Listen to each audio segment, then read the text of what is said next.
Olá, amigos do Facebook, boa noite. Estamos aqui para mais um tempo de compartilhamento da Palavra de Deus com você. Hoje é dia 6 de julho de 2020 e vamos já estar aqui com os nossos queridos, conversando sobre a Palavra de Deus, sobre aquilo que Deus tem na Palavra para nós refletirmos. Estamos aguardando aí nossos queridos entrarem. Já vamos estar conversando aqui com os nossos queridos, com nossos amigos, com nossos irmãos. É sempre uma alegria poder estarmos juntos e compartilhar daquilo que Deus tem colocado em nossos corações. Seja bem-vindo, você que está chegando. Hoje é uma noite, aqui onde nós estamos aqui no Norte Fluminense. Os dias aqui têm sido muito bonitos. O céu muito azul, estamos aqui com a família, estamos aqui com os amigos e tem sido muito bom estar junto e estar com você nessa noite. Então vai ser muito, muito prazeroso podermos participar. Estamos ansiosos pelos dias que vêm pela frente, porque temos certeza que Deus tem reservado dias muito preciosos para todos nós. Embora no presente a gente possa observar dias de um pouco de aflições, um pouco de preocupações, nós temos certeza que Deus tem reservado para nós dias assim bem especiais. Nós estamos aguardando por isso. Seja bem-vindo, você que está chegando. Entra aí, dá um oi, dá um abraço, fala o seu nome. Um prazer estar com você aqui, viu? Esteja conosco. Aqui entrando nossos queridos. É um prazer estar com vocês. Esses dias eu tenho pensado muito sobre a história de José, sobre aquilo que José representa para nós na palavra, sobre os ensinamentos que o livro de José deixa para nós. É um livro muito especial, um livro muito marcante, e nós temos certeza que temos muita coisa para extrair de ensinamentos, de aprendizado aqui do livro de José. E esses dias Deus está insistindo para eu continuar nesse tema, né? Então nós vamos permanecer aqui falando um pouco sobre José, aquilo que a história de José ensina para nós. Então, você que está chegando, seja bem-vindo. Estamos aguardando aqui mais um pouquinho. Vamos já fazer uma oração para começar nosso bate-papo e podemos refletir aqui sobre o que Deus tem reservado para nós na palavra. Vamos em frente. Quero convidar você que já está aqui conosco para fechar seus olhos, meditar um pouquinho e vamos fazer uma oração juntos para podermos avançar aqui na leitura da palavra. Bendito Deus e Pai, Pai de nosso Senhor Jesus Cristo, nosso Salvador, nós somos gratos a Ti por mais esse dia que o Senhor nos concedeu. Amém. Te bendizemos, te louvamos, te agradecemos pela oportunidade que temos de poder estar juntos, parar um pouquinho do nosso dia para podermos meditar na Tua palavra, refletirmos sobre aquilo que o Senhor quer nos ensinar nesse tempo. Dias em que temos vivido um pouco distante uns dos outros, fisicamente, mas os nossos corações, os nossos pensamentos não têm distância, Senhor. Eles podem estar sempre juntos. E nós temos a possibilidade de, através dos meios de comunicação disponíveis, podermos nos aproximar mais ainda uns dos outros. Eu quero pedir que o Senhor esteja conosco nesse tempo em que vamos estar aqui refletindo sobre a Sua palavra, que seja o Teu Espírito Santo a falar, não a nossa boca apenas, mas que o Senhor possa usá-la como um instrumento para trazer para nós aquilo que o Senhor quer que a gente reflita nesse tempo. Ajuda-nos a compreender a Tua palavra nesses dias. Visita cada família que está representada aqui nessa noite, Senhor. Aqueles queridos que ainda estão chegando, aqueles que estão se conectando. Abençoa cada família, Senhor, que está chegando aqui para estar junto conosco. E que o Senhor possa falar aos nossos corações, trazer a Tua luz, trazer a Tua graça, a Tua bondade e o Teu favor. Oramos e agradecemos em nome de Jesus. Amém. Amém. Nós, semana passada, quando conversamos sobre José, eu comecei falando sobre uma visão que José teve no meio de uma crise. E deixei uma pergunta no ar para todos nós. Qual a visão que nós temos tido para o futuro no meio dessa crise? Uma crise que não é da nossa casa, uma crise que não é do nosso estado, uma crise que não é do nosso país, uma crise que é mundial, uma crise onde praticamente o mundo todo tem vivido uma crise. A gente escuta notícias das mais variadas. A crise vai passar, a crise vai voltar, a crise vai melhorar, a crise vai terminar. A gente escuta de todas as maneiras a questão do que está acontecendo e do que pode vir a acontecer. Contudo, a nossa vida não parou.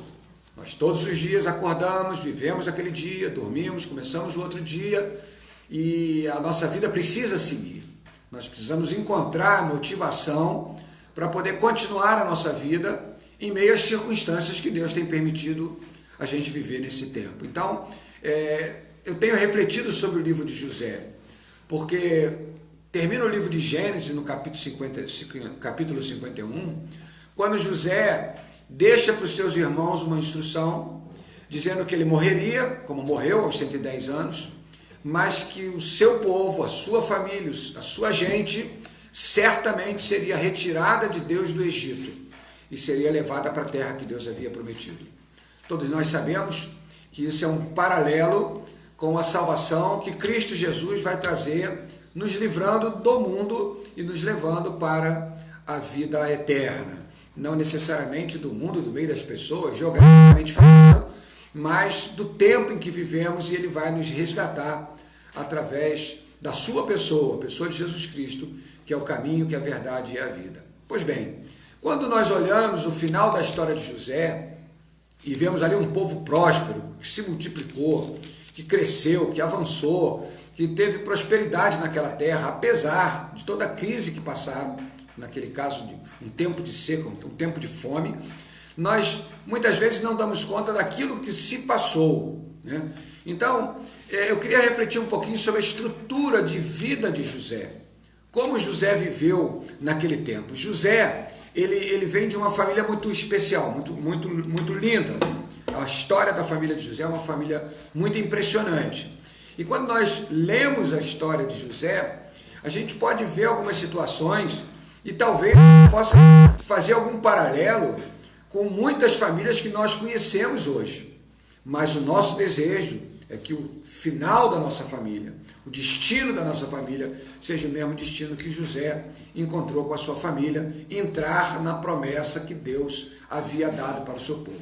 Você acredita que há uma promessa para você e para a sua família? Você acredita que há uma promessa de Deus para aqueles que creem no seu nome e aqueles que vierem a crer no seu nome? Você acredita que, apesar de toda a crise que a gente está vivendo, você pode superar essas situações e pode viver uma vida diferente daqui para frente, que essa crise pode ser, de repente, um divisor de águas, um divisor de tempo, para que o que você viveu até aqui possa ser diferente daquilo que você vai viver daqui para frente? Bem, eu acredito nisso, porque se nós olharmos as histórias que a Bíblia conta, se nós olharmos a própria história das nossas famílias, nós vamos ver que mudanças acontecem rapidamente, repentinamente. Existem coisas que demoram muito a mudar, coisas que talvez nunca mudem, mas existem mudanças que são muito repentinas. Pois bem, Jacó, ele trabalhou para construir a sua família. Você sabe que ele saiu da sua terra, foi lá para a terra do seu tio, seu pai ordenou que ele não pegasse mulher das filhas de Canaã, que ele fosse à casa do seu tio, Labão, e ali Deus daria uma mulher a ele. E aí, quando chegou ali, ele se encantou com uma das filhas de Labão, que era Raquel. Ele se apaixonou por ela e trabalhou por ela 7 anos para conquistá-la. Aqui começa uma grande história de uma família. Jacó, no final daquele trabalho, acaba não recebendo Raquel, mas com uma atitude, vamos chamar de uma estratégia do pai para privilegiar a filha mais nova, entrega Lia para Jacó como se fosse Raquel.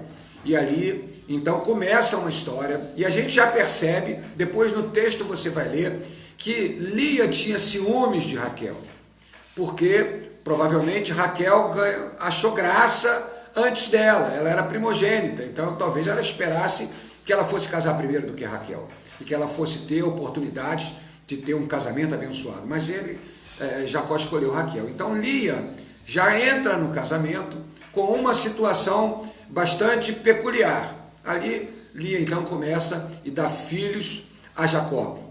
Vem o primeiro, o segundo, o terceiro, o quarto filho, vem Rúben, vem Simeão, vem Levi, vem Judá, 4 filhos em seguida que Lia dá para Lia, perdão. A partir dali, Raquel se ressente disso e fala para Jacó: me dá filhos, senão eu vou morrer. E Jacó meio que distrata a Raquel, dizendo assim: por acaso eu sou Deus para te dar filho? Você vai esperar que eu faça filhos para você? E aquilo fere a pessoa que ele amava. E ela se sentiu também ferida. Ela falou: vamos fazer o seguinte, eu vou te dar Bila, que é a minha serva, você coabita com Bila e você me dá filhos de Bila, porque só assim eu vou sentir como se fossem meus filhos. E ali nasce Dan e Naftali, da serva Bila de Raquel. Ora, Lia, quando vê essa situação, já em seguida entrega sua serva Zilpa, e Zilpa dá Gade e Azer como filhos de Jacó. Já vão 8 filhos, 4 filhos com Lia, 2 filhos com Bila, 2 filhos com Zilpa. A partir daí, Lia novamente concebe. Ela tem lá uma discussão com Raquel por causa de umas madrágoras que uma colheu no campo. Raquel pediu as madrágoras para ela, e aí a irmã diz para ela: você já não basta ter tirado meu marido, ainda quer minhas madrágoras. E em cima daquilo ela negocia de novo com Jacó e diz ela assim: eu te aluguei essa noite pelas minhas madrágoras. Então a gente começa a perceber o tipo de sentimento que estava envolvido nessa relação. E ali ele tem mais 2 filhos, com ela tem Issacar e tem Zebulon. Mais à frente, Deus se lembra de Raquel, que era estéril, e dá a ela 2 filhos, o 11º filho, que foi José, e o último filho, que na verdade foi o filho que não apenas fechou a sua madre, mas encerrou a sua vida, porque Raquel morreu logo assim que Benjamim nasceu. Bem, aqui tem uma história bastante complexa. Esses filhos cresceram, aqui uns de uma mãe, outros de outra, e esses filhos nasceram, e você percebe ao longo da história que já foi uma casa bastante conflituosa desde o início. E Jacó estava ali envolvido com tudo aquilo. Aqui entra uma questão que a gente precisa estar muito atento para os dias de hoje.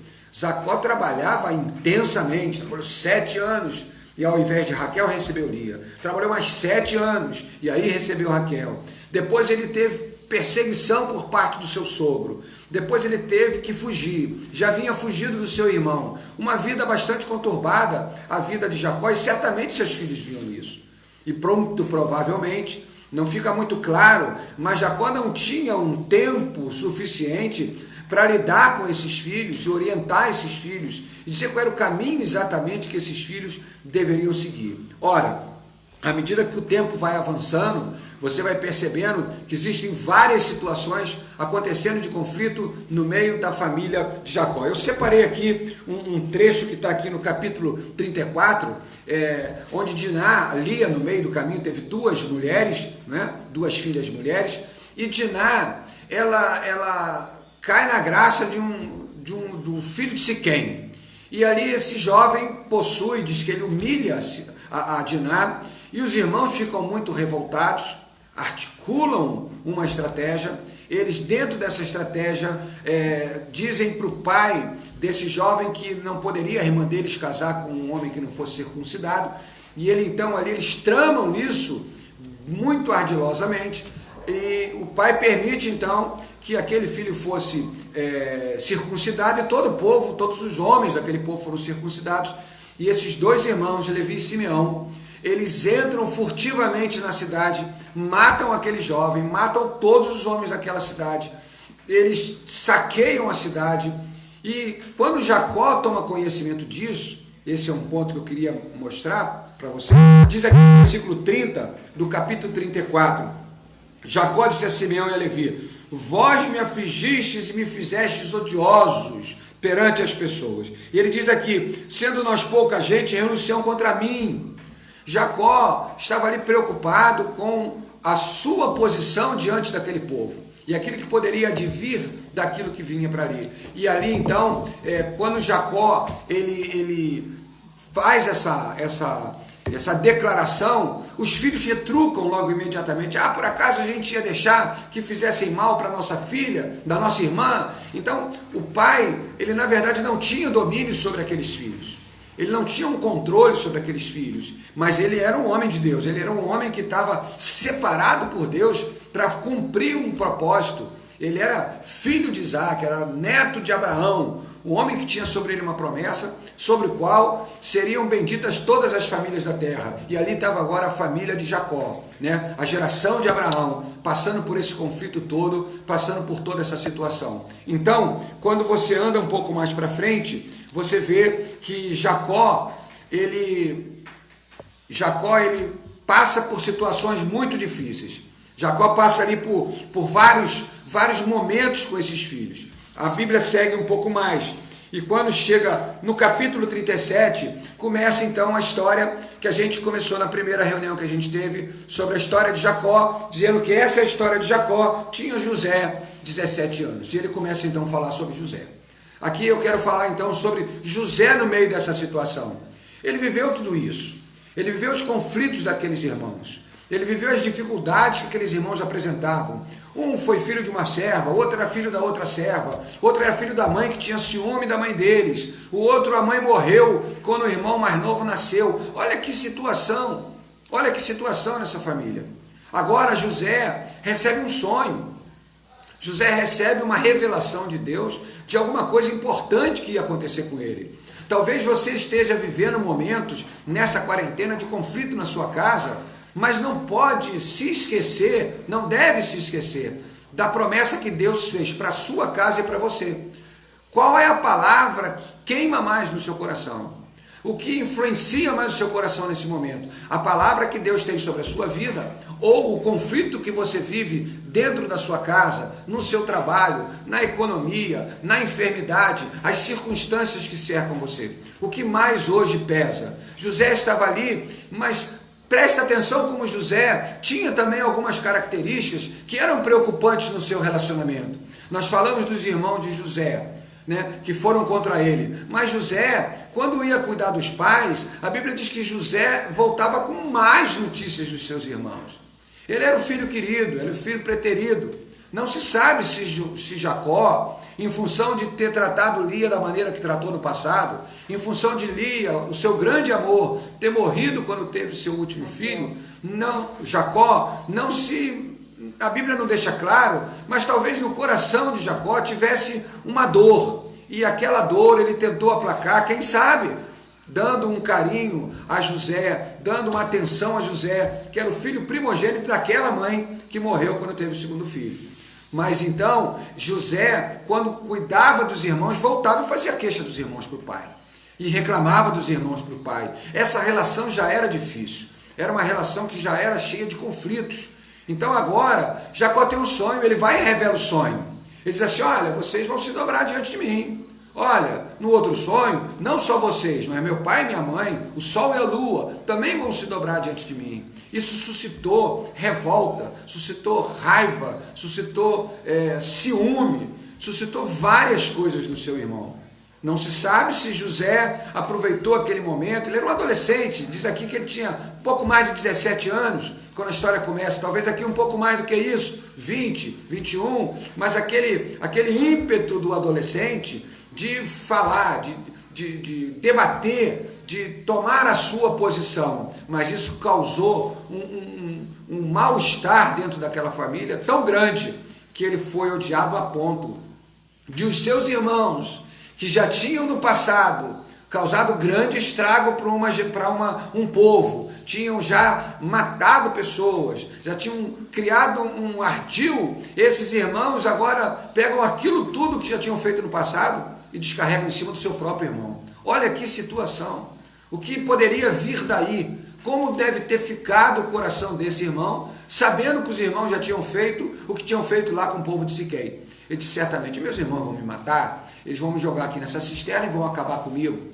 Mas Deus levanta ali Rúben e Judá para defender José, numa tentativa, Rúben o mais velho, numa tentativa de salvaguardar a vida de José. Aqui eu quero falar uma coisa para você. Por mais que a sua relação com os seus irmãos, com os seus pais, com a sua família seja uma relação de conflito, sempre haverá espaço para haver preservação de vida na família. A família pode passar pelo conflito que passar, mas no fundo é de dentro da família que há o maior potencial de proteção, o maior potencial de cuidado que você pode ter. Você pode não se dar com os seus irmãos, mas se você parar para prestar atenção, vai sempre haver uma oportunidade de crescimento, uma oportunidade de fortalecimento. As crises vêm. Às vezes a briga, a discussão, o desentendimento acontece no momento em que não há crise.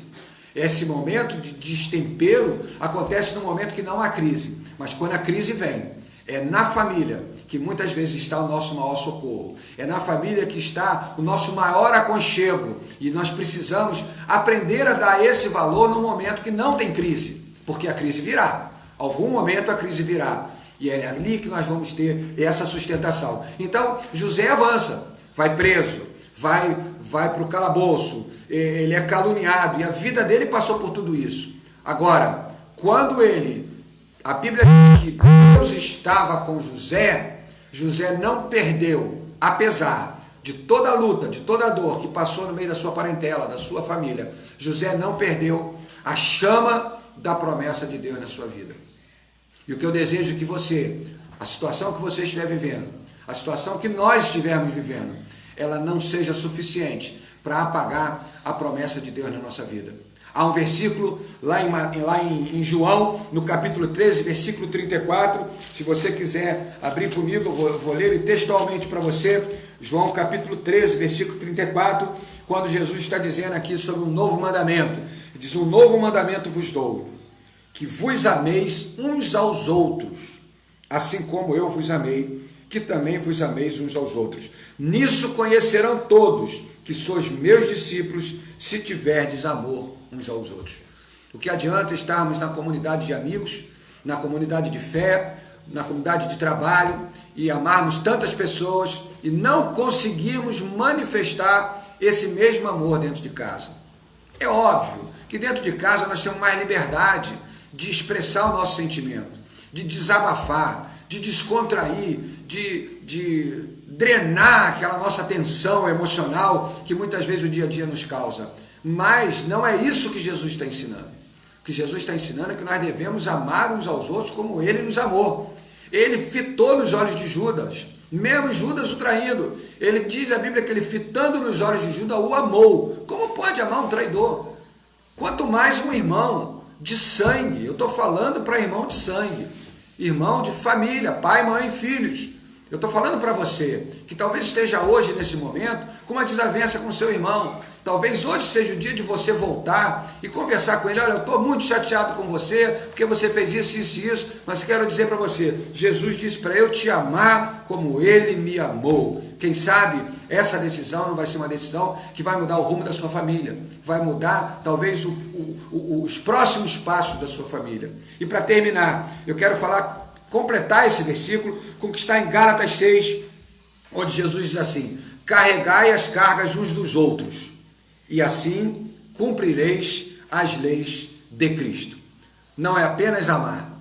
Amar dentro do coração é um sentimento, mas carregar as cargas uns dos outros é uma atitude. Quando você ama, você carrega a carga. Porque num momento nós estamos muito bem, nos outros talvez nós estejamos muito mal. Talvez hoje a gente esteja muito em pé, amanhã a gente esteja caído. E nós temos experiência disso com muitas famílias, que um dia estão muito bem e outros dias não estão. Mas quando você consegue amar o seu irmão, amar o seu pai, amar a sua mãe, amar o seu filho, com um amor verdadeiro e com atitude de carregar as cargas dele, você vai deixar os desentendimentos para trás, as intrigas para trás, você vai deixar todas aquelas rusgas no passado que aconteceram, as invejas, as dores, tudo que acontece nos relacionamentos de irmãos, e vai fazer o que José fez, olhar para frente, olhar a promessa de Deus, olhar aquilo que Deus tem, não para José apenas, não para a família de José apenas, aquela foi uma promessa que Deus tinha dado para um povo, e José cumpriu o propósito que Deus tinha na vida dele até o final, e ainda fez questão que os seus ossos fossem com eles para o lugar que Deus tinha prometido. Eu desejo que você, nos próximos dias, saia dessa quarentena que já está quase acabando, se Deus quiser, muito melhor do que você entrou, que você possa refletir, que você possa amar os seus familiares. Olha a oportunidade que nós estamos tendo de permanecer dentro de casa há tanto tempo. Olha a oportunidade que nós estamos tendo de repartir tantas coisas que a gente não tinha tempo de repartir, até as diferenças. Nós estamos em contato mais tempo com as diferenças que temos uns dos outros. E esse tempo é tempo de ajustar, é tempo de organizar, é tempo de calibrar esse sentimento e levar daqui para frente sentimentos melhores. Eu queria fazer uma oração com você que está nos ouvindo hoje. Gostaria de pedir a Deus, não só por você, mas por mim, pela minha casa, pela minha família, pelos meus parentes, que Deus nos dê essa graça que deu a José e que nos deu esse direcionamento que ele deu aqui no Evangelho de João e no livro de Gálatas, para nós nos amarmos uns aos outros como ele nos amou e para nós possamos carregar as cargas uns dos outros, assim como cumprindo assim a lei de Cristo. E aí aqueles que estiverem à nossa volta vão dizer, essa casa é discípula de Jesus, essa família é discípula de Jesus. E os tempos vindouros nós vamos precisar disso. Não estou aqui fazendo uma projeção de futuro, mas o sentimento que eu tenho é que nos dias vindouros nós vamos precisar estar mais próximos dos nossos, vamos estar mais próximos da família, nós vamos ter na família um grande esteio para a nossa vida nos dias seguintes. Gostaria que você, se possível for, fechasse os seus olhos. Vamos orar nesse momento. Pai amado, no nome de Jesus, nós te agradecemos, ó Deus, porque a tua palavra ela nos inspira. Quando olhamos a vida de José, nós nos inspiramos por tudo que ele fez, pelo livramento que ele foi instrumento para trazer para a sua família, pela organização que ele teve, pela liderança que ele teve. Senhor, por tanto enriquecimento que ele causou para uma nação e, sobretudo, por preservar a visão que o Senhor tinha dado para o seu povo, acesa até o dia da sua morte. E ainda mais, desejando continuar na certeza que o Senhor ia cumprir, mesmo depois da morte dele, e se fossem juntos. Obrigado que essa lição de José é uma lição inspiradora, mas também muito obrigado, porque nós aprendemos com José que as dificuldades que ele viveu em família, as dificuldades que ele teve de relacionamento com seus irmãos, as intrigas, os problemas que eles viveram, não foram suficientes para apagar do coração de José o desejo de viver contigo. Muito obrigado, porque essa história fala muito ao nosso coração, fala hoje para nós, para a nossa família. Ensina para a nossa família hoje uma maneira nova de viver e que consideremos o nosso cônjuge, o nosso filho, o nosso pai, a nossa mãe, nossos irmãos, nossos parentes próximos, da mesma maneira que Jesus considerou a cada um de nós. Porque se ele não tivesse nos amado como ele nos amou, nós já teríamos sucumbido, Senhor, e certamente não teríamos direito à salvação. Mas o amor dele foi tão incondicional, perdoando os nossos pecados, nos livrando da morte eterna, nos dando ele próprio como caminho para chegar à salvação. Nós queremos ter esse amor àqueles que estão à nossa volta. Por isso nós te agradecemos, meu Deus, por esse tempo chamado hoje. Nós te agradecemos por essa oportunidade de estar tanto tempo em contato com os nossos familiares, podendo tratar até as diferenças, as coisas que somos iguais, as coisas que gostamos diferentes. Temos aprendido no dia a dia a conviver com tantas situações e que tudo isso seja um grande treinamento para vivermos dias muito melhores à nossa frente, para que o teu nome seja glorificado em nós. Isso Jesus nos ensinou. Quando nos amamos uns aos outros, os outros percebem que nós somos testemunhas do Senhor. Que a nossa vida sirva para esse papel, ser testemunha de Cristo, cumprir a sua palavra, dia após dia, até que o Senhor decida nos levar para a glória, ou voltar e nos resgatar, para estar contigo eternamente junto com o Pai. Nós te bendizemos, eu peço a tua bênção sobre cada ouvinte, sobre cada um que vai assistir esse vídeo posteriormente, que o Senhor possa encher essas famílias da tua graça e da tua bênção, quem sabe hoje curar relacionamentos, quem sabe através dessa palavra restaurar a relação entre irmãos, quem sabe hoje nessa palavra restaurar casamentos que estão pensando em separação, desistirem disso, Senhor, e permanecerem firmes contigo, porque o Senhor tem a solução. Muito obrigado, faz essa obra, só o Senhor pode fazê-la. Nós te agradecemos e te bendizemos em nome de Jesus, amém e amém. Glória a Deus, Deus abençoe a sua vida, até segunda-feira que vem. Amanhã, eu e Marta completamos mais um ano de casados. Vocês devem estar acompanhando aí nas postagens do Facebook. Nós estamos completando mais um ano de casados. E nós vamos estar amanhã na rede social. Eu vou comunicar aonde, ainda é surpresa. Nós queremos estar juntos com você, conversando, batendo um papo, orando junto com vocês, agradecendo a Deus por mais esse ano de vida. É uma oportunidade de termos comunhão no meio de uma quarentena onde a gente, na verdade, não tem oportunidade de estar juntos fisicamente, mas vamos estar juntos aqui pela rede social. Nós vamos comunicar isso amanhã, ao longo do dia. Fique ligado aqui no Instagram, aqui no Facebook, ou no Facebook da Marta Oliveira, Sérgio Luiz, e você vai estar recebendo a notícia para a gente poder se encontrar à noite, provavelmente nesse mesmo horário, por volta das 21 horas, 21h30, nós vamos nos encontrar, passarmos aqui um tempinho junto, nos alegrar com você, que tanto abençoa a nossa vida. Deus te abençoe, até a próxima e fique com Deus. Segunda-feira que vem estaremos juntos novamente, às 21h30, compartilhando a palavra de Deus. Grande abraço para você e Deus te abençoe.